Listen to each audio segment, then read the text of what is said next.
começando mais um episódio do TPM Podcast.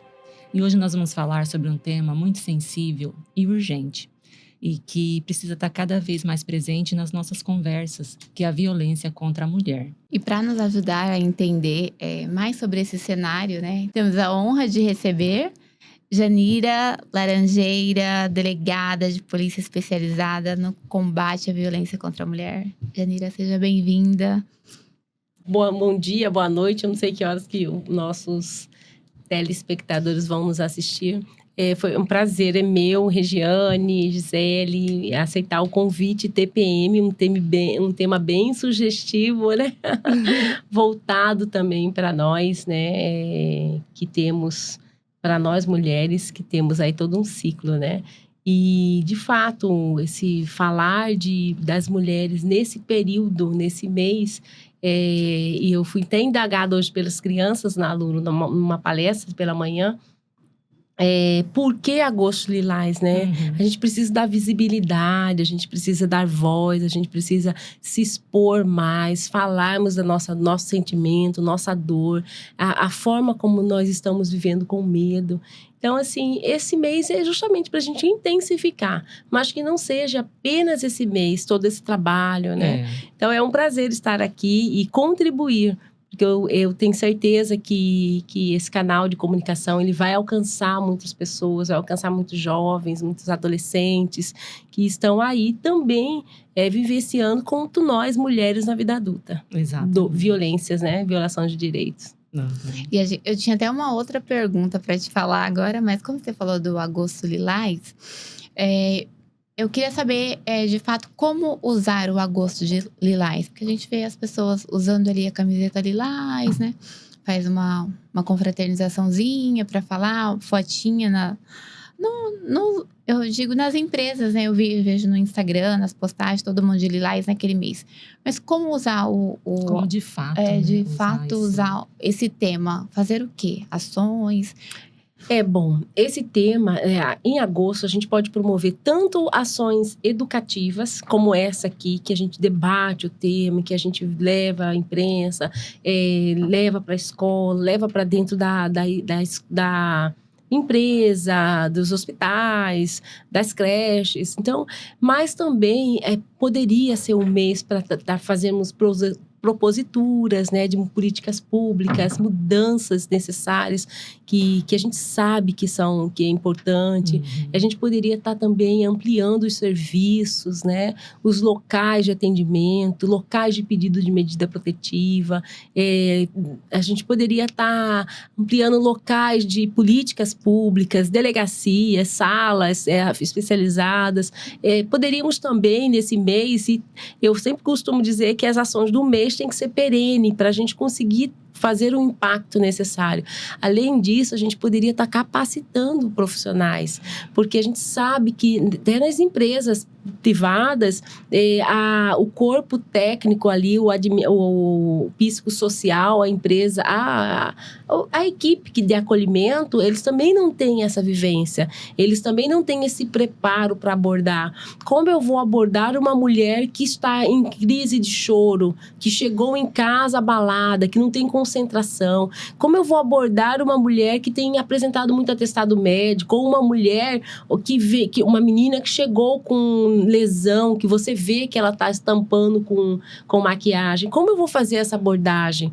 Como eu vou tocar no assunto? Então, ainda, né, esse mês, eu penso que é um mês para a gente estar trabalhando, não só dando visibilidade à causa, falando mais sobre o assunto, a violência contra a mulher dentro de casa, que é o principal lugar onde a mulher morre, mas também poderíamos aí estar pensando em políticas públicas, ampliando, inaugurando pontos de atendimento, desenvolvendo algo mais facilitado e acessível de acesso de pedidos de medidas protetivas, menos complicado, mais acessível à população de uma forma geral.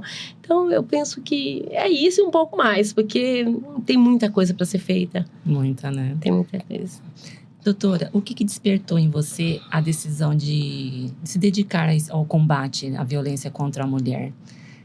Teve algum caso, uma situação marcante na sua vida? Ai, que pergunta que muitas vezes quando eu falo,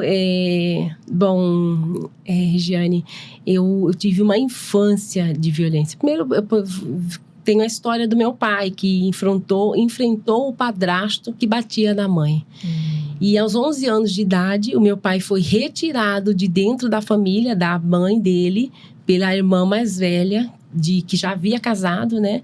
Se não me engano, ela tinha 15 anos, porque ela percebeu que provavelmente se ali ele permanecesse, poderia acontecer uma tragédia, porque ele também vivenciava violência doméstica, né? Agressões físicas, principalmente, e ele afrontou, com 11 anos de idade, o padrasto. Então, pronto. Ali é um comportamento. Na minha infância, minha avó, minha mãe, na parte da minha mãe, também é a mesma situação. Minha mãe conta que eles dormiam escondidos no campo, porque eles são da zona rural, e porque meu avô chegava embriagado e quebrava tudo, e batia, e todo mundo dormia no mato. E aí, meus pais jovens casaram, minha mãe engravidou, casou, e aí repetiram o comportamento, não de agressão, mas o comportamento de silenciamento. A minha mãe logo parou de trabalhar, minha mãe ficou dentro de casa, de repetir comportamento, que eu sempre falo que na minha família o comportamento repetido foi de traição. Foi sabe aquele homem garanhão, aquele homem que pode ter várias mulheres, e os homens assediadores. Então, os homens da família são garanhões. E isso é tido como normal. E eu, na minha adolescência, eu presenciei muito isso. Além disso, o consumo de bebida e a negligência para com o cuidado com as crianças e adolescentes. Na minha adolescência, eu experimentei o abuso sexual dentro da minha casa, dentro da minha família, nas reuniões familiares. Então, é uma situação que eu tampei o sol com a peneira a vida toda. Então, tive uma adolescência, eu era muito agressiva nas palavras. Minha irmã fala até hoje que eu era muito chata. Então, eu fiquei muito retraída, vamos dizer assim. E eu não sabia porque, nem eu entendia por quê.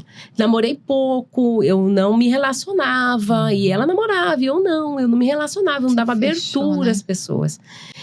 E então, eu em 2020, eu entrei pra polícia em 2014, em 2020, sempre tive muita resistência. Lá no começo da carreira, eu fui designada para trabalhar na DEDICA, de criança e adolescente.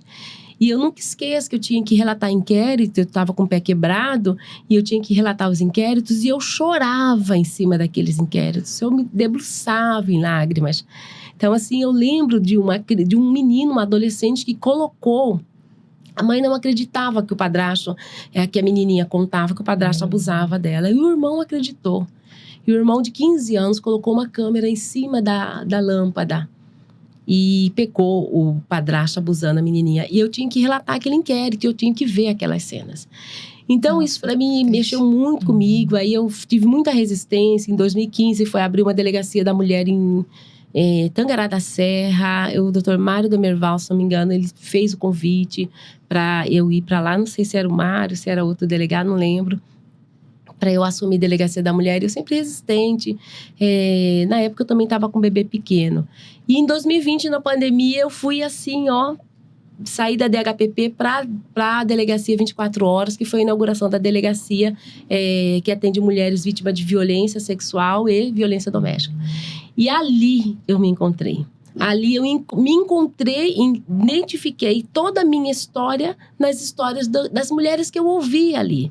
Então, eram dores que eu fui entendendo: o silenciamento, a imputação de traição, a hora que você está chegando, estava servindo macho, tudo que eu ouvia dentro de casa, a insegurança da mulher dentro do ambiente doméstico, o silenciamento, o fato da ausência principalmente no final de semana, do poder, do controle financeiro, sabe? Em que o homem, ele é o único que trabalha, então ele se permite a gastar, a beber, a curtir, enquanto que a mulher que não trabalha sempre fica dentro de casa, cuidando das crianças. Então, isso aí é minha história. Isso tudo é minha história. Então, quando eu entrei ali dentro da delegacia, em 2020, eu fui respirando e consumindo aquele conteúdo e me identificando na minha história. E, lógico, também foi muito bom, Mas eu também sofri quando eu fui tirada da pauta, né? Então, em 2024, quando eu saí da pauta, novamente eu me vi, né, numa situação assim que... E agora? O que eu faço? Eu devo voltar? Eu devo esquecer tudo que eu construí? Porque ali, naquele período, eu estudei. Eu fiz pós-graduação em enfrentamento à violência pela Universidade de Goiás. Eu me dediquei, eu voluntariamente dava palestras. Eu nunca tive cargo comissionado. Eu era plantonista igual meus colegas. E eu, nas minhas horas vagas, estou emocionada. Ai, daqui a monte que eu... Nas minhas horas vagas, eu ia, né? Eu só ia. Porque o convite, quando você abre para servir... Quando você se abre para servir, parece que vem e vem cada vez mais. E foi isso. E eu me abri para todo esse... Deixa eu respirar. Tem água. É muito forte isso, né? Então é nesse contexto aí que fez você enfrentar, o ano passado, né? Quando eu me vi fora da pauta, eu tendo construído toda assim, visão, projetos, escrevi projetos com a minha equipe, que foi desfeita. Eu me vi agora. Vou fazer o quê, né? Eu preciso do cargo, eu preciso da instituição, eu preciso disso para eu continuar a servir ou não. E aí foi um processo de amadurecimento. Então, ano passado, inclusive, ano passado eu tive, quando isso tudo aconteceu, eu tive dermatite atópica. Voltou uma herpes zoster, que eu já tive em 2018, quando eu estava na DHPP, que também estava muito sobrecarregada. Minha filha tinha 3 aninhos e eu trabalhava muito, segurei uns plantões, troquei com os colegas que precisaram. E eu lembro que eu cheguei num pico, eu tive herpes zoster em dezembro. Eu sou muito jovem para ter esse tipo de... E é tudo emocional. E aí eu fui descobrir, aí eu fiquei muito mal. Eu cheguei lá embaixo e a minha família que não, você não precisa. Aí a associação de bairro que me pede, é creche, é escola, meu pai muito envolvido na comunidade também, foi presidente de bairro, de CPA. Então, assim, a gente era muito... E eu já servia muito a região, os convites. E eu decidi continuar. E foi assim, aí eu continuei, aí eu falei, eu sempre dei nome às coisas, de tudo que eu faço. Eu vou dar uma palestra Você Tem Voz, aí eu vou falar Violência Invisíveis, eu sempre gostei de... E aí eu falei, eu vou fazer um movimento Voz. E comecei a fazer esse movimento Voz, eu não vou silenciar. E eu comecei a fazer mentoria, de autoconhecimento mesmo. E eu passei a movimentar tudo isso. Tive vários perrengues, inclusive a corregedoria. Fui acionada na corregedoria para saber com a autorização de quando quem. Quando iniciou os trabalhos o ano passado, quando eu tinha saído da pauta, com a autorização de quem eu estava dando palestra no interior e na onde eu aceitava os convites. Então, assim, tudo isso eu passei, enfrento, né? Enfrento, porque os convites vêm para mim, então, e eu aceito. Então, eu simplesmente falei, vou fazer, fundei o Movimento Voz, que é justamente reunião de mulheres. O pontapé é orientar mulheres, é assessorar juridicamente. A gente quer dar esse amparo jurídico para a mulher. A gente quer dizer para ela quais são os seus direitos. Se eu me separar, eu convivo, mas eu não moro junto, eu não contribuí. Eu moro junto, mas eu não contribuí para o patrimônio. Eu era do lar. Então, isso ainda é muito plantado na cabecinha delas, de que elas não têm direito. De que elas vão sair com uma mão na frente e a outra atrás. Para não poderem conquistar nada e fica fazendo esse tipo de manipulação. E eles manipulam justamente nesse sentido. Você vai perder o filho, você não vai ter guarda nunca, você não trabalha, você só fica em casa, como que você vai sustentar o filho? Então, assim, elas não têm essa... Isso já é uma violência psicológica. Né? Já é uma violência psicológica. Então, assim, são vários comportamentos de direitos mesmo, que a mulher se prende, vários comportamentos abusivos que a mulher se prende por entender que não tem esse direito. Então, foi esse movimento. E esse movimento que leva essas informações para elas, né? Justamente. Porque muitas não sabem os direitos que elas têm, né? Nem das medidas protetivas, nem da lei Maria da Penha, não sabe que a medida nada, protetiva né? ampara, o que vai resguardar ela, qual documento que ela deve levar lá na unidade quando ela for levada para a delegacia. Então, elas não sabem, e nós não temos assim uma comunicação, uma orientação adequada, não tem uma acolhida adequada. Quando a gente tem acolhimento adequado em todas as unidades escolares, na saúde, lá na delegacia, quando a mulher já tem toda essa informação, ela sai fortalecida. Mas quando a gente falha nesse acolhimento, e é muito falho, a gente atende ela só para aquela dor. Só, olha, eu levei uns tapas agora e eu vou lá fazer perícia, vou resolver aquela situação. Mas a situação outra da pensão, da guarda, do ficar dentro da casa, resguardar a ela a sua integridade física, isso tudo não tem, ninguém orienta, ninguém conduz ela para o caminho correto. Não tem nada ali já para amparar. E justamente por essa razão que ela volta. Muitas vezes ela volta pro abusador. Então, é nesse contexto que eu me vi e eu descobri a minha missão de vida, o poder da minha voz, eu descobri o poder do meu movimento enquanto ser humano mesmo, enquanto mulher, e que eu não posso parar. Eu não vou parar, não é por mim, não é pela minha filha, é por todas nós. É por uma geração. E quanto mais pessoas... E esse movimento de silenciamento não acontece só comigo. Esse movimento acontece com diversas pessoas, diversas mulheres, em vários sentidos. Para desqualificar a sua fala, de repente porque ela é solteira, aí começa a criticar. Se é uma mulher que está falando para mulheres, mas você nunca casou? O que você quer falar? Orientar o filho. Você nunca teve filho, então assim, a gente começa a desqualificar a fala, o posicionamento. E então são vários tipos de silenciamento que a mulher vivencia. E graças a Deus, no meu caso, eu tive amparo dentro de casa, da minha família. E lógico, eu também tive que procurar advogado, né? Para me resguardar, para resguardar todo o meu... esse movimento, todo esse voluntariado que eu faço. E, doutora, quando a mulher ela consegue fazer a denúncia, né? Ela vai na delegacia, ela tem um acolhimento lá. O que é feito para ela? Que garantia que ela vai ter de segurança? Então, como que ela é recebida na... Hoje, nós temos uma unidade que funciona 24 horas e é a única do Brasil, eu costumo dizer, e é isso mesmo, é a única do Brasil.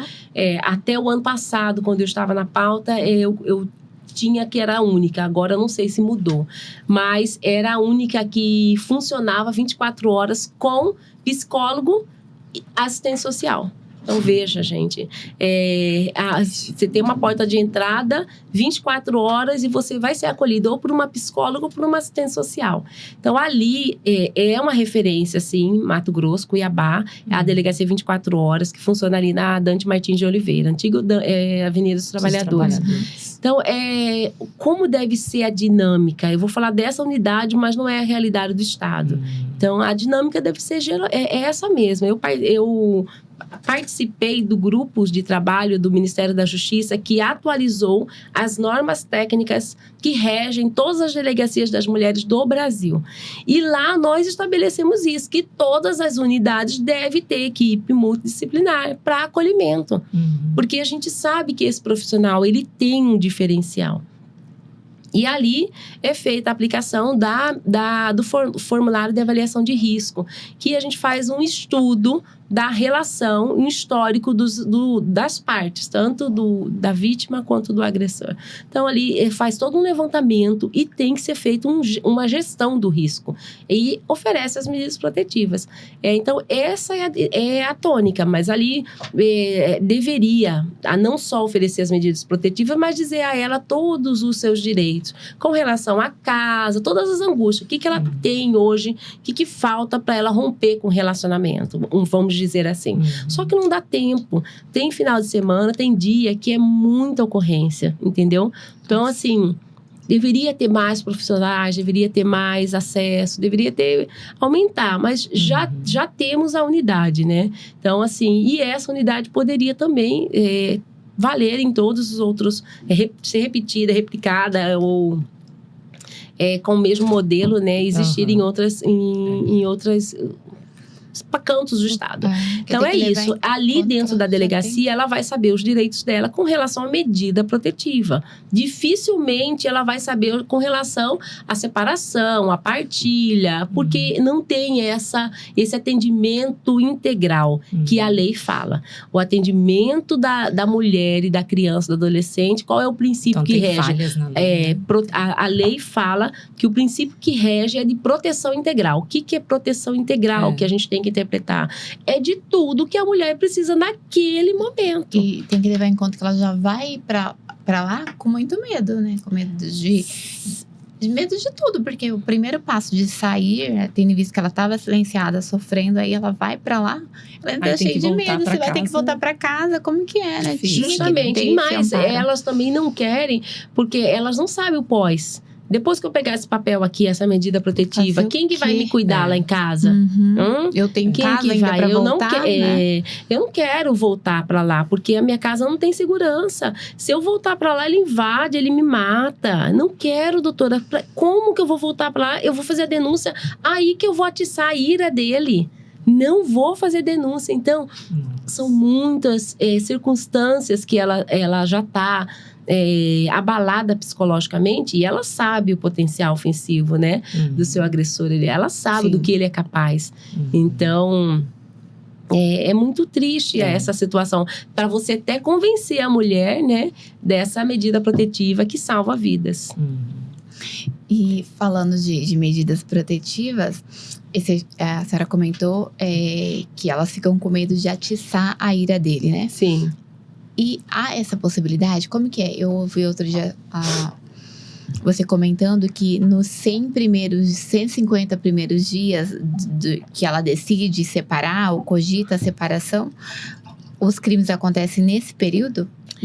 Tem um estudo que mostra que os 150 primeiros dias, eles são cruciais para as mulheres. Da momento em que ela manifesta o interesse de separar, ou da separação efetivamente. E se a gente for fazer os estudos dos feminicídios acontecidos no estado de Mato Grosso, ano passado, eu acho que já teve até um coletivo que fez isso, liderado pela doutora Rosana Leite.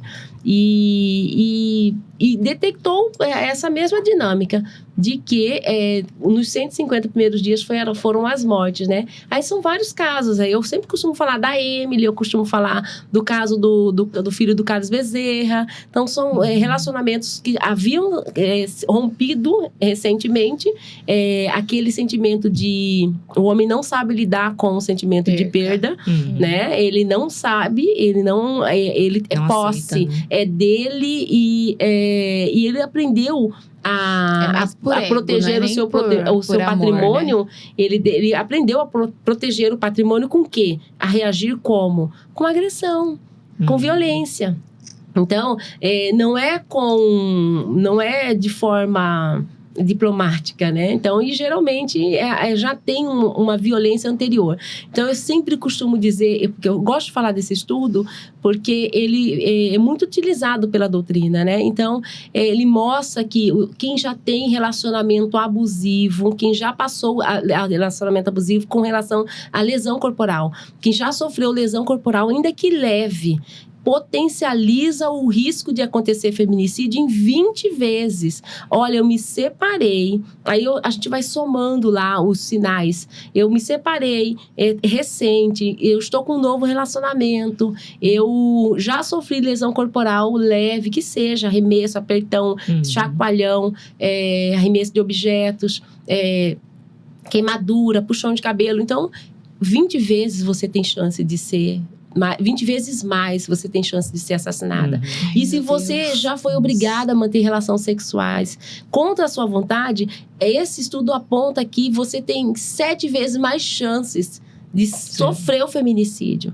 Então, veja, esse assunto é muito importante a gente trazer essas informações, porque as mulheres desacreditam. Elas não acreditam que vão ser vítima fatal. Porque ele não é capaz. Não, ele não é capaz de me matar. Ele me ama. É o jeito Ele não é dele. capaz. Olha, ele é tão cruel que ele pratica todas essas violências em nome do amor e na frente dos filhos. Então vejam, gente. E ainda é ela que é a culpada. É ela que o irou, é ela que desrespeitou, é ela que usou a roupa que ele proíbe, é ela que falou com a amiga que ele proíbe, é ela que segue o ex ou a família do ex ou alguém que ele já recomendou que não é para ela entrar na rede social e seguir, curtir. Todo jeito É ela é uma que forma de curtiu, culpar gente. ela. Mulheres que são lesionadas, agredidas porque curtiu algo no Instagram ou em rede social. Olha, é um controle Ela absurdo. não pode nada, né? Ela não pode nada. Doutor, o que explica esse assassino? É do gene? O que é que faz? Porque ele sabe que ele vai ser preso, que ele vai ser punido. Né? Ele tem com medida protetiva, ele vai lá e mata a mulher. Eu penso que a gestão das emoções. Nós não fomos criados, não somos educados, principalmente os homens. Os homens que é homem não leva desaforo para casa, não recebe ordem de mulher nenhuma, né? Homem que é homem, se for lesionado na escola, como que deve reagir? Com outra porrada, né? Violência. Com outra violência que ele deve reagir. Então, é uma construção social. Nós construímos homens e mulheres dessa forma. A mulher, não, você não mede força com ele, porque se você for bater, for de frente com ele, ele vai te bater. Ele é mais forte. Então, você se cala, pequeno, recua. né? Então, assim, é uma construção. E depois é a gestão de emoções, do que a gente sente, a raiva, a ira, o ciúme. Aliado ao pensamento, vamos dizer, a objetificação da mulher como símbolo sexual. Então, a mulher é tida como para me satisfazer sexualmente. É minha mulher, é minha posse. Olha aqui, como que os homens gostam de exibir uma mulher bonita, mesmo, né? como posse, bonita ou não, mas como sua, como, sabe? Pra massagear um ego, né, assim. Justamente. Então, é toda essa construção que eu imagino que seja, que na minha concepção é o que deixa aí, faz com que a mulher seja cada vez mais vítima e o homem cada vez mais agressor. Então, a gente precisa trabalhar toda essa saúde mental. Porque os dois precisam. Tanto o homem quanto a mulher. A mulher para tomar uma decisão, romper o ciclo. E o homem para romper as atitudes. Né? Não repetir comportamentos, porque a gente sabe que a violência ela é transgeracional, então ela vem dali, ó.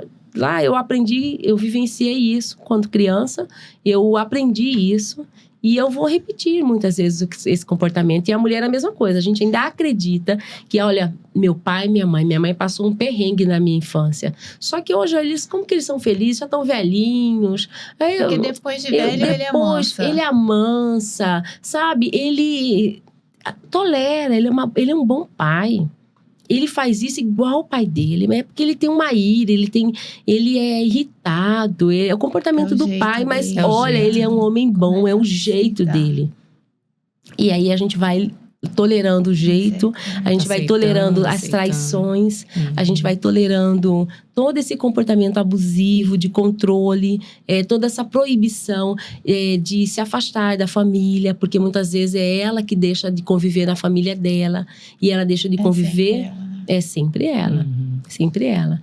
Então, é ela que deixa de conviver. Por quê? Porque ali na família dela vai ter pessoas que vai detectar a agressão, a tristeza dela, vai ouvir as crianças contarem o que está acontecendo dentro de casa.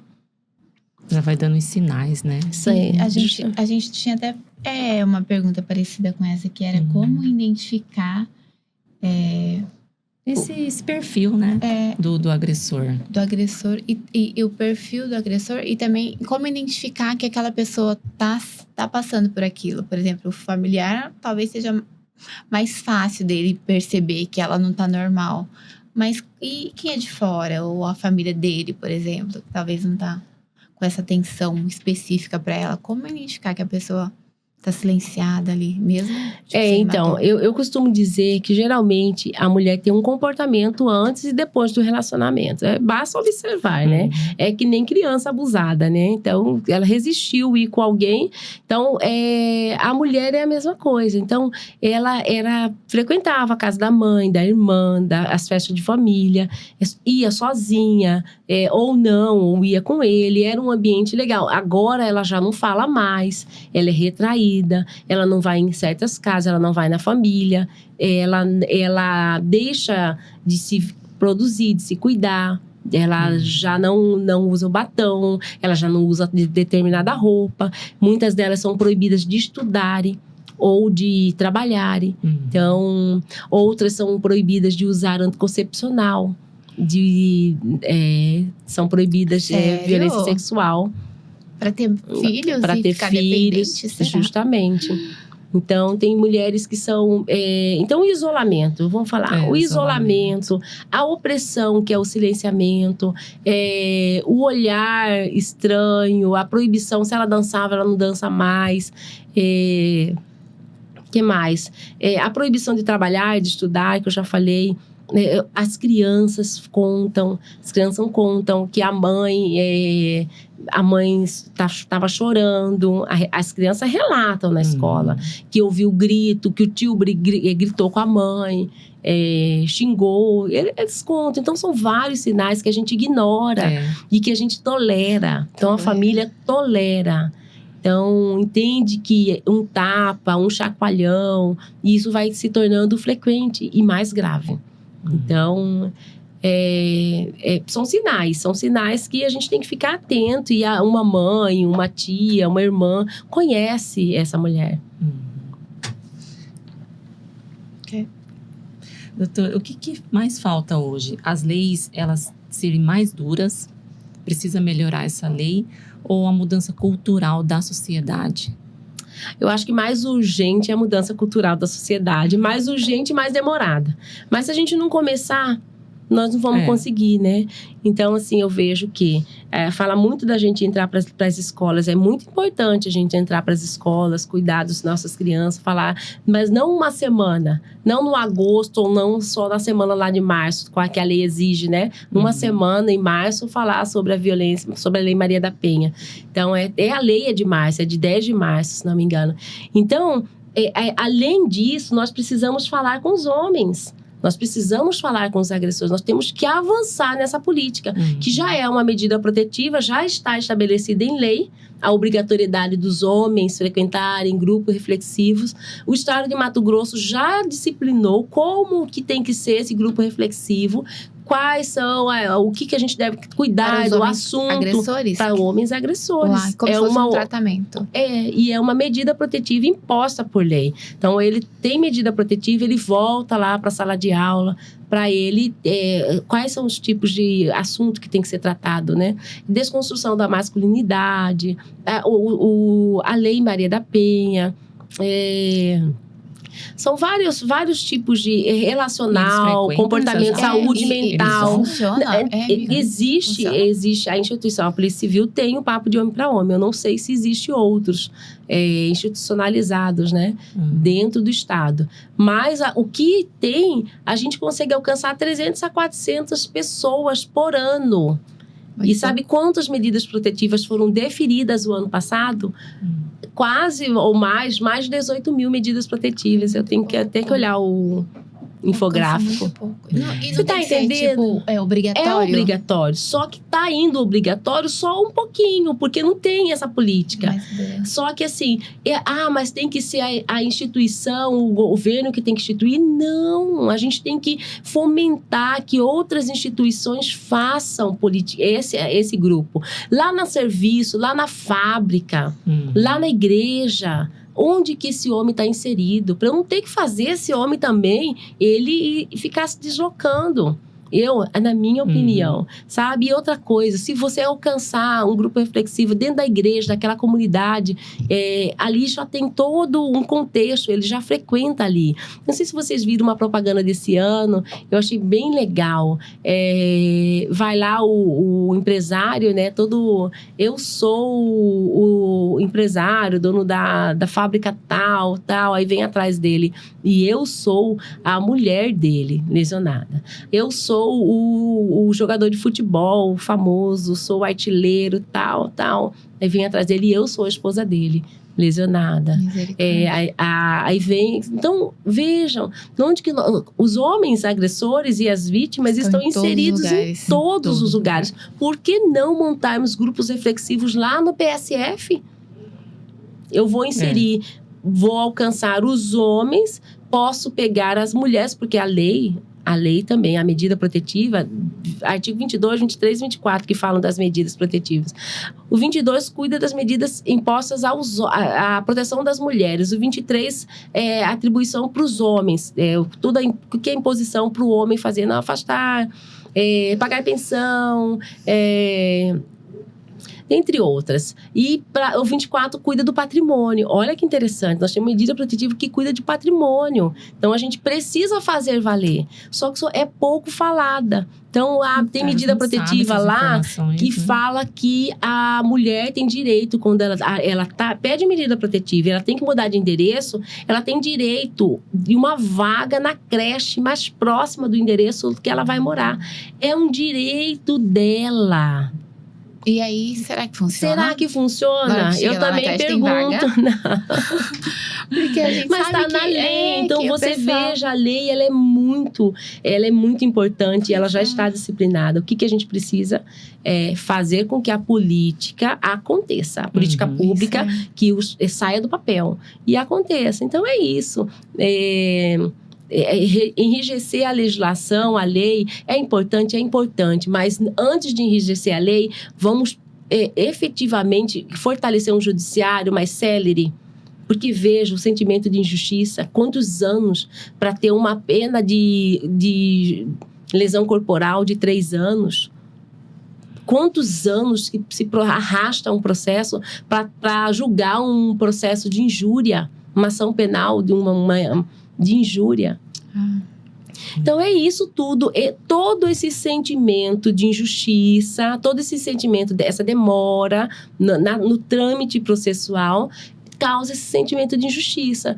Além da insegurança da mulher, se eu denunciar, quem que vai me proteger? A Patrulha Maria da Penha. Excelente providência. Só que ela consegue alcançar todas as 18 mil mulheres que pediram medida protetiva? Elas... Não vamos conseguir. Então, a gente tem que recorrer também a todos os a recursos tecnológicos, né? Efetivos. Mas se todos decidirem, eu vou dar botão do pânico para todo mundo, mas se todos decidirem acionar, nós vamos ter efetivo para ir lá atender essa mulher? Com precisão. E chegar com precisão... Então, assim, não funciona. Infelizmente, não está funcionando. Está funcionando pontualmente em alguns casos. Mas ainda, a gente tem muita reclamação. Eu que abri meu Instagram, que converso muito com mulheres. Vim agora de Santo Antônio, olha... A voz de uma mulher que pediu socorro, que conversou comigo, ela... desacredita na medida protetiva. Olha, eu já mandei, medida protetiva até hoje não foi julgada. Olha, ele me ameaça até hoje, ele invade a minha casa, ele não aceita o término. Então, assim, ainda é a maioria que reclamam. Esse sentimento. Então, quando tem descumprimento de medida, então, e muitos descumprem, é triste. Porque aí que elas caem em descrédito. Porque a gente não consegue, a gente não... Não quer nem voltar lá depois de novo, fazer um novo registro, porque tem que ser feito, entendeu? Quando tem descumprimento, tem que ter... Porque já é um novo crime, né? Então, e elas não voltam, não querem, porque elas entendem que só delas acionarem a polícia tinha que ir na casa delas. Só que eles só vão se o agressor estiver no local. Então, se não tiver, não tem efetivo. É isso que eles falam. Então, assim, quando eu tive dando treinamento no CIOSP, eles falam, a gente não manda viatura. A gente tem que orientar a mulher, que são atendentes, são terceirizados. A gente tem que orientar a mulher a ir para outra unidade e deslocar na unidade policial, registrar o boletim de descumprimento, e elas não vão. Não vai. E Elas não ainda vão. depende de horário que ele faz isso. Por exemplo, sai de madrugada. É. Como que essa mulher vai sair ainda? Eu acho que peca nesse ponto, né? Falta muito. Falta muito. A gente viu você falar também que 10% apenas dos casos de violência chegam à estatística, né? Isso significa que tem menos violência acontecendo ou que as mulheres, elas ainda estão silenciadas? Ainda estão silenciadas. O Anuário Brasileiro de Segurança Pública retratou muito bem isso, né? Apenas 10%, aproximadamente 10%, pouco mais de 10%, se não me engano, denunciam. E como que é feita a nossa estatística, gente? Vamos esclarecer aqui. Quando aparece lá violência, só 10%, o que elas estão falando? É só aquelas que fizeram boletim de ocorrência. Então, veja, quantas mulheres que sofrem lesão corporal, chacoalhão, ameaça, perseguição, ofensas verbais, estão adoecidas com abalo emocional, psicológico, insônia, diabetes. Quantas mulheres que já estão nesse ciclo há muito tempo, que não denunciam, mas elas estão se perdendo na subnotificação. Então, elas geralmente, elas são atendidas, eu costumo dizer que elas são atendidas lá na saúde, elas são atendidas lá na educação, porque os filhos relatam, os filhos estão chegando lá na educação com ansiedade, com depressão, com automutilação. E muitas vezes, eu atendi uma moça no meu plantão aqui na Central de Flagrantes, ela tem 14 anos, e ela estava usando drogas no pátio da UFMT. E aí eu nunca esqueço dessa menina, né? Porque ela é muito jovem, fora do perfil, né? Porque a gente sabe que tem tem um perfil de envolvimento com crime também, né? Então, assim, infelizmente a gente tem esse preconceito, e é verdade, do estereótipo, né? E ela toda branquinha, toda arrumadinha, vindo de uma festa, e tava lá com os meninos todos fora do padrão visual, social, né? Que a gente, né, tava ali deparando. Chegou lá na Central de Flagrante de Cuiabá. E aí eu fui conversar com ela, né? Eu fui entender por que ela tava lá, por que ela saiu daquela festa da família, e ela foi pra lá. Ela falou que foi curtir.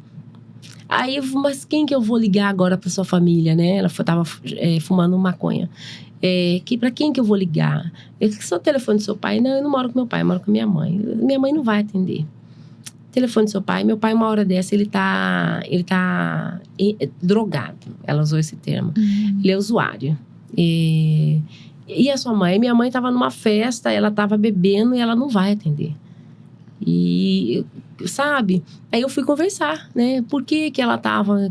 Como que ela conheceu a droga e tal. Aí ela falou que ela começou a chorar, né? Contou a infância dela. Foi abusada aos 5 anos de idade pelo pai. Aí depois viu a mãe ser agredida pelo pai, que até que se separaram. Amanhecendo o dia, já foi um plantão noturno. Amanhecendo o dia, a mãe apareceu lá, né? Alguém, que eu liguei para tanta gente da família, deixei recado para amigo, mandamos mensagem pelo celular dela também. E aí a mãe apareceu e a mãe me reconheceu. Doutora, a senhora me atendeu lá na delegacia da mulher. Eu fiquei com tanta vergonha da senhora, porque a senhora me atendeu 2 vezes. Ela foi me contar a história. É o pai dela mesmo, eu me separei dele, mas da segunda vez eu tinha voltado. Ela contou a história, a mulher sentou na minha... Então, assim, é um problema que é social. Isso aí as pessoas estão se relacionando doentes. Nós fomos ensinadas que nós temos que encontrar a nossa outra metade, a tampa da nossa panela. Nós não fomos ensinadas que nós temos que estar inteiras, que nós temos que estar plenas para nos relacionarmos. Então, eu saio de um relacionamento e entro em um outro relacionamento e eu não me curei. Nem passou. Eu não me equilibrei emocionalmente. Eu não entendi que o que eu passei era violência. entendeu? Eu repito comportamentos. E então, essa é a sociedade que nós estamos vivenciando. Então, são inúmeras as razões que faz com que essa mulher permaneça dentro desse relacionamento. Doutor, é possível prever essa escalada da violência antes de chegar ao feminicídio? Que tem aquele negócio dos 150 dias que você falou, né? É possível prever, sim, com certeza. O que a gente precisa é de coragem da mulher, da família, de denunciar. Então, eu já sofro a lesão corporal. A porta de entrada é a violência psicológica. É a porta de entrada, porque eu fragilizo a minha autoestima. Eu estou fragilizada na autoestima, estou fragilizada no meu potencial de criar meus filhos, de trabalhar, de ser autônoma financeiramente falando. Eu sou minada psicologicamente de que eu não vou conseguir viver sem ele, eu não vou conseguir criar os filhos, de que lá naquele núcleo familiar eu sou julgada. Mulher solteira na sociedade, lá na igreja, mulher solteira, largada e com filhos, não presta. Quem que vai querer, que é o homem que vai querer uma mulher solteira? Ainda mais se estiver acima do peso, se tiver com a estima lá, se estiver se achando feia, né? Não é o fato de estar acima do peso. Se estiver se achando feia, horrível, como ele mesmo planta na cabeça delas, né? Que ela tá um nojo, ela tá um lixo, que é assim que elas escutam. Se largasse dele, ela não vai encontrar mais ninguém. Não, e eles plantam isso. Que é o único que quer.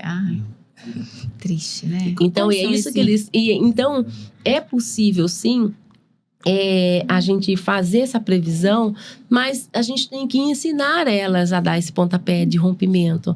Então, assim, eu já sofro violência psicológica. Já evoluiu para violência física. Ou então ele nunca me bateu. Mas ele chega em casa, ele chuta os animais, os cachorros. Ele esmurra as paredes. Ele quebra os objetos. Então ele está cada vez mais intimidando. Está cada vez... Ele ameaça de atear fogo, de matar, de tirar os filhos dela. Então, todo esse comportamento é uma escalada de violência. E outra coisa, eu costumo dizer, cuida do que você está sentindo.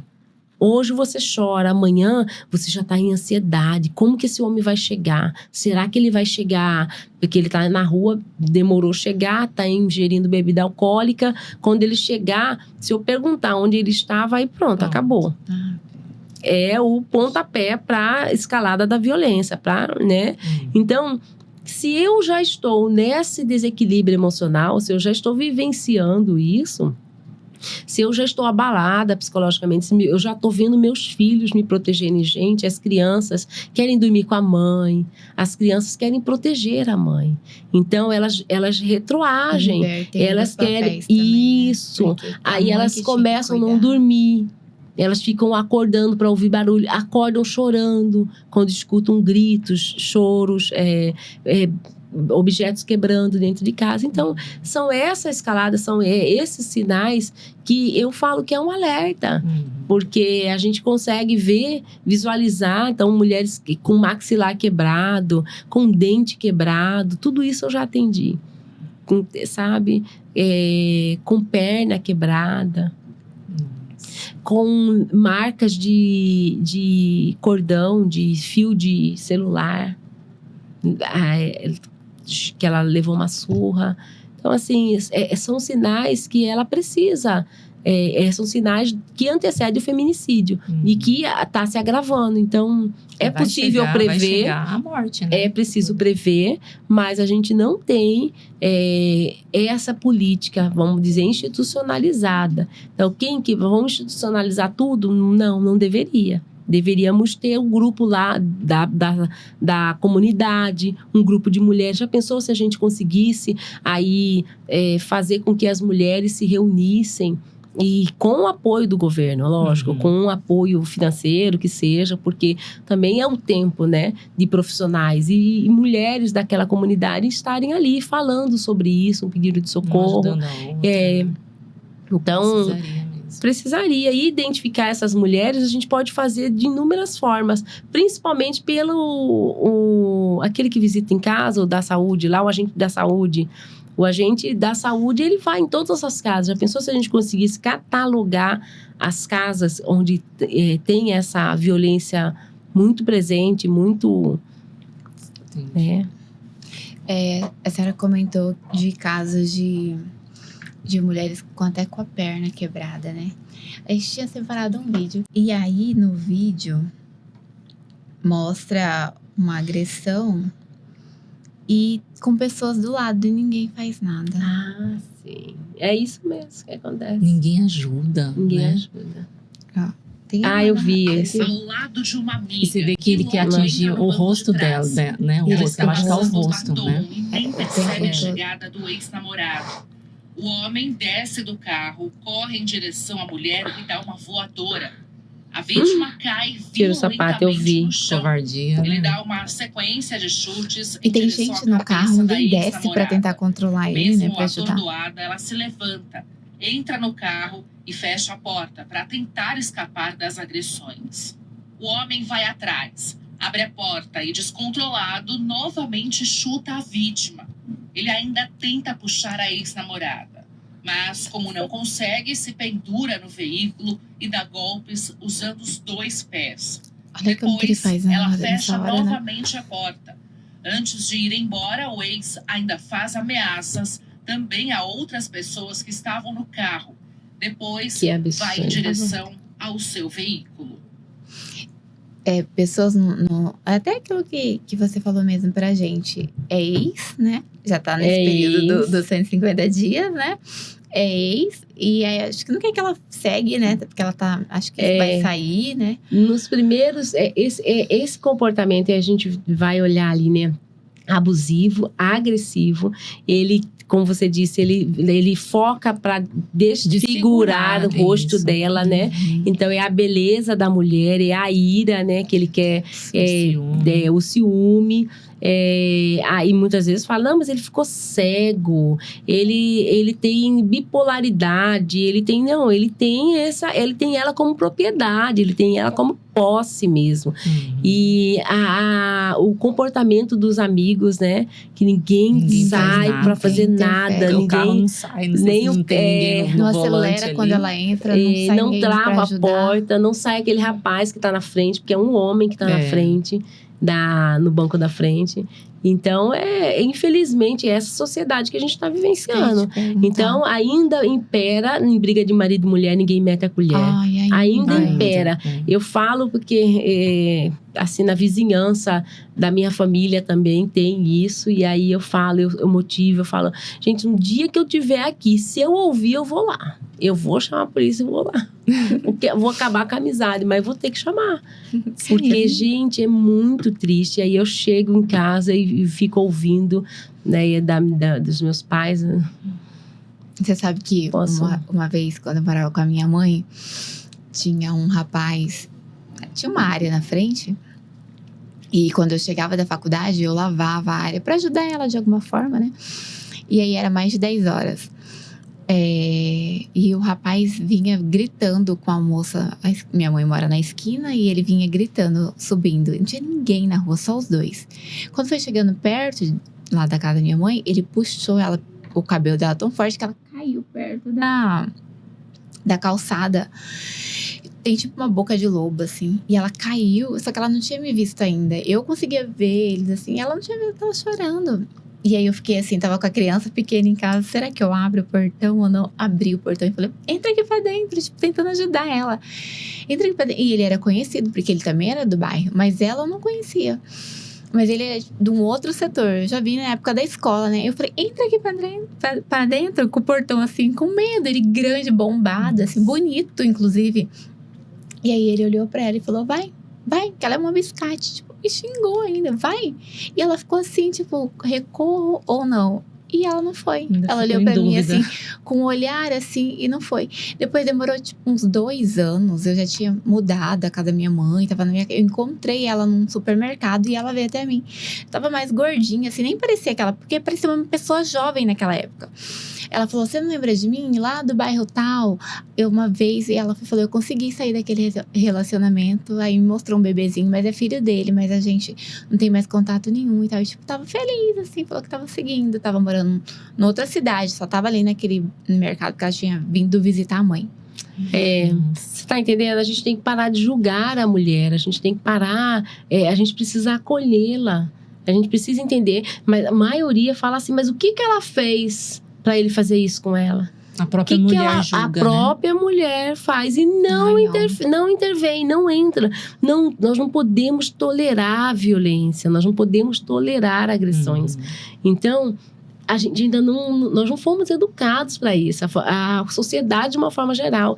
E a gente não intromete na família, em briga nenhuma. Ai. Quando mulher é vítima, principalmente, né? A gente acaba silenciando. Além de não chamar a polícia, ninguém entra no meio, na frente, pega uma cadeira, bate na cabeça, derruba ele também. Ele, né? Faz algo. Não faz nada. Meu Deus do céu. Quando você tá com medo dele estar armado, né? A gente mas quando tá armado não é bom mesmo, é certo. A gente também tá com medo. Sim. Tem gente que não entra na briga porque é isso. Mas o certo o correto é isso, mas conter, quando tem possibilidade de conter, é uma multidão, né? Sabe? Um bar cheio, tá tendo uma briga de casal. Por que não os homens que estão ali? Às vezes viraliza esse tipo de caso, tem pessoas filmando, mas não tem ninguém. E, tipo, tem pessoas sentadas, as pessoas permanecem como estão, no máximo olha. Doutora, tem alguma história de superação que acompanhou e que fez sentir que esse seu trabalho todo vale a pena? Bom, tem sim. Tem várias histórias, né? Mas eu gosto de falar dessa... Ela tem uma médica, né? Então, eu acho interessante porque a gente fez uma abordagem, foi uma busca ativa e foi necessário... Ela não... né? Quem denunciou foram colegas de trabalho que ligaram no meu celular. E aí ela teve uma certa resistência, não foi na hora, não aceitou o acolhimento que a gente fez dentro do serviço dela. Mas no mesmo dia à noite, ela compareceu à unidade, me falou comigo, deixei meu celular. Passamos a conversar no Instagram, mas ela voltou no relacionamento, ela me contou toda a história. Ela voltou aí, quando ela sofreu nova lesão, nova agressão, aí veio a família dela, né? Também deu esse amparo para ela. E quando ela rompeu definitivamente com o relacionamento, ela também me ligou para me falar, doutora, eu já não estava mais na unidade, mas ela me ligou porque a gente trocamos celulares, porque ela tinha muito medo. E eu falei, não, que podia me ligar, porque como a gente funciona 24 horas, eu ia dar um jeito de ligar. E ela não tem ninguém aqui, nenhuma família aqui. Então, assim, o caso dela foi muito... mexeu com todos nós, porque foi uma das pessoas que a gente fez busca ativa. A gente nunca tinha... A maioria vai à delegacia, as outras iam à delegacia. Nesse caso, nós, da unidade... que fomos até ela no serviço dela. E ela conseguiu sair desse relacionamento. Hoje eu acompanho ela no Instagram. Nossa. E tá bem linda, como sempre. E o busca ativa, ele é como se fosse uma denúncia anônima? Foi uma denúncia anônima. Foi, isso. Foi uma denúncia anônima e a gente foi até o local. E aí a gente conseguiu convencê-la a fazer a perícia. E ela fez a perícia. Dias depois, mas ela fez. E mais uma história que, às vezes, não é no primeiro momento que ela sente essa segurança de sair da relação, né? Porque eles têm todo aquele... Ela não tinha bebê família pequeno, aqui, ela tinha um bebê de 1 ano. Aquele medo de... Isso, justamente. Então, e por isso que a gente não pode desistir. Por isso que a família não pode desistir. Eu falo pra família, não desista. E outra coisa, pare de julgar. Porque a maioria fala assim, não, eu desisto de fulana. Ela é sem vergonha mesmo, ela gosta. Entendeu? Então, a família é a primeira a julgar e não acolhe, não entende por quê. Muitas vezes ela tá repetindo o comportamento dali, os padrões, mas ela também tem as razões dela não... Então, tem muitas mulheres que não querem criar os filhos sozinhas, pensam do filho, tá? Permanece no relacionamento em razão do que o filho vai crescer sem pai, vai ser difícil a educação, o controle, a gente sabe que tudo isso influencia, né? Só que pai é pai pro resto da vida, né? Ele tem que manter, mas os homens, infelizmente, não são. Depois que tem o filho e se separam, ele cuida do filho da outra, mas não da dele, né? Cuidar-se no sentido que eu tô dizendo, diário, de educação, se prover, presente, já né? Materialmente pode até prover, mas não esse ensinamento, brincadeira, bate-bola, essa hora de diversão que é necessário também, né? O que você diria hoje para uma mulher que está em silêncio, sofrendo violência dentro de casa? Que você que nunca levou um tapa, nunca levou nenhum empurrão, você que sofre humilhação, que sofre palavras que ferem a alma. Crie coragem, encontre a sua força, encontre os seus valores que está aí dentro de você. Honre, cuide da sua dignidade, reúna seus cacos, e encontre força para você pedir ajuda, para você romper com esse ciclo. A maioria, muitas vezes, as mulheres hoje, elas são as que provêm a família. Elas são as mulheres, são as provedoras financeiramente, principalmente. E estão ainda inseridas nesse relacionamento abusivo, com medo do julgamento social, da família, da igreja. Com que você cuide principalmente da sua saúde mental. Preocupe primeiro, coloque você em primeiro lugar. Você como sua prioridade. E você tome uma decisão correta, ou para romper, ou para chamar para um diálogo, uma mudança, uma reflexão, uma mudança de comportamento do casal. Se não houver essa possibilidade, que você avalie todas as demais, principalmente a de separação, que é muito importante para cuidar tanto da sua integridade física como mental. Bacana.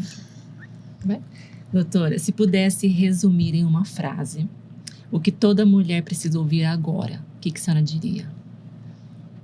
Em uma frase. Seja a pessoa mais importante da sua vida. Gostei.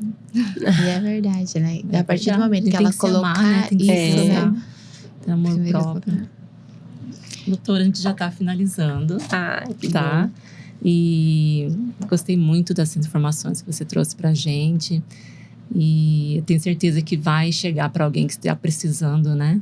Nesse momento, uma mulher que sofre calada vai chegar, vai ajudar de alguma forma essas informações. Porque falta muita informação ainda, falta né? Muita informação, falta muita... a gente ainda vivencia, né? Mulheres que queimam roupa, tem as roupas queimadas, passaporte. Nós estamos vivendo uma era de coabitação, eu costumo dizer. Então, os casais estão coabitando, não tem mais nenhuma relação sexual, não tem mais intimidade, mas estão lá coabitando em razão do patrimônio, em razão do que o social fala, a sociedade fala, o que a igreja prega. E as mulheres estão sofrendo. E são essas mulheres que estão ali silenciadas. Então, é muito triste. É triste. Muito triste. Que a gente está vendo. E esse sofrimento, ele ainda acaba passando para as gerações, mesmo que de forma inconsciente, né? Porque aí o filho, a filha está presenciando. E se não parar, vai se repetindo, né? Mesmo que inconscientemente. Foi ótimo mesmo, foi várias reflexões, assim. Eu gostei muito do tema, gostei muito. Parabéns pelo seu trabalho. Não para, continue. Obrigada, meninas, que vocês também continuem trazendo informação, esclarecimento, trazendo luz para muitas famílias, muitas mulheres e que os homens também, porque a gente sabe que o relacionamento, ele não ele tem que ser, ele é de duas pessoas, é uma construção, né? Parceria, é uma né? Parceria. Então a gente precisa entender que pra gente se relacionar, a gente tem que estar curada, a gente tem que estar plena, a gente tem que estar com amor próprio. Porque se eu não consigo me amar, como que eu vou entregar o meu melhor para outra pessoa, né? E o relacionamento é isso. É a gente ser melhor cada vez mais e fazer o melhor um pro outro. Então, e uma coisa leve, né? Porque eu vejo casos com jovens, né, relacionamentos com pessoas jovens, que eles já vivem conturbados, né, com diversos problemas, sendo que acho que tem medo ou acredita que aquilo ali é o certo, sendo que um relacionamento tem que ser uma coisa mais leve, tem que ser o papel dos dois, né, de uma coisa que não precisa ter dor, não precisa ter tanto atrito assim, né? Não, isso é fato. Os jovens estão repetindo, estão fazendo tudo, o controle social hoje, né? Hoje, controle pela internet, né? Então, eles se controlam, é localização, é videochamada, é espelhamento de WhatsApp, porque tudo que você conversa aqui Localização. Espelha lá no outro, né? No celular do outro. E é desse jeito que estão os relacionamentos hoje. Eles proíbem de conversar, de frequentar a família, de sair com a amiga, de tudo. Então, Controle as mulheres total, são né? controle Pode. total. Justamente. E, doutor, quem quiser te seguir, entrar em contato com você, quer deixar aí quero sim, sua rede me social? siga lá no Instagram, Janira Laranjeira, Janira com 2 N's. E laranjeira é só uma, não é o pé de laranja, não. Porque costumam falar laranjeiras. Laranjeira. Além disso, né, eu fundei o movimento Voz. Também é um movimento em que nós estamos aqui para ouvir mulheres, para amparar mulheres, para trazer toda a orientação, principalmente jurídica, e dar um direcionamento para essa mulher. O que ela deve fazer para romper com o ciclo, como ela deve fazer, onde ela deve procurar. E também a gente consegue ajudar, né, com esse trabalho jurídico. Também até protocolar medidas protetivas para pessoas que não têm condições e principalmente da zona rural. Então a gente tem recebido muito pedido e é muito importante. Tem mulheres voluntárias, advogadas, psicólogas, assistentes sociais que estamos ali para ouvir. Tá certo. Bacana. Foi um prazer e fiquem de olho no próximo episódio. Para você receber outros temas, outros assuntos tão importantes quanto esse, né? Que teve hoje um assunto extremamente importante sobre contra a violência às mulheres. Você se inscreva aqui no nosso canal, né? Que a gente tá com esse intuito, o TPM Podcast, quer trazer novos assuntos. Se inscreva aí e fique sintonizado com a gente. Obrigada. Isso mesmo, se inscreva lá no TPM Podcast para ficarem atualizados. Isso aí.